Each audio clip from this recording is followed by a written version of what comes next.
அன்பு நண்பர்களுக்கு வணக்கம். இன்றிலிருந்து 41 நாட்களுக்கு களவழி 40 என்கிற 14 கீழ்கணக்கு நூலை அனுபவிக்க இருக்கிறோம். இந்த நூலினுடைய ஆசிரியர் பொய்கையார் என்பவராவார். களவழி 40 என்பது போர்க்களம் பற்றிய பாடல்களினுடைய தொகுதியாகும். இந்த நூலில் உள்ள பாடல்கள் எல்லாம் களத்து என்ற சொல்லை இறுதியிலே கொண்டு முடிதல் கவனிக்க வேண்டிய விஷயம்.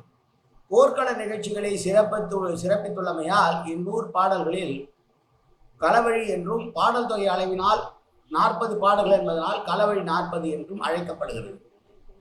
இந்த நூல் பாடல்களிலே 4 அடி அளவில் வெண்பாக்கள் 22 வெண்பாக்கள், பற்றுடை வெண்பாக்கள் 19, 5 செய்யுட்களை தவிர ஏன எல்லா செய்யுள்களிலும் அட்டக்களத்து என்று முடிகின்றன.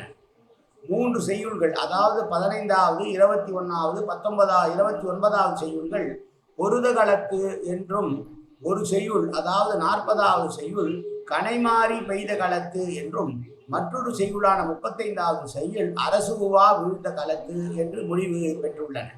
யானை, குதிரை, தேர், காலாட்படை என 4 வகை படைப்போரும் குறிக்கப்படுகினும் இந்த 40 பாடல்களில் அதிகமாக யானை படையை பற்றிய செய்திகளே அதிகமாக உள்ளது. நாளையிலிருந்து செய்யுள்களை அனுபவிப்போம். இன்றைக்கு இது ஒரு சிறு அறிமுகம்தான். நன்றி, வணக்கம்.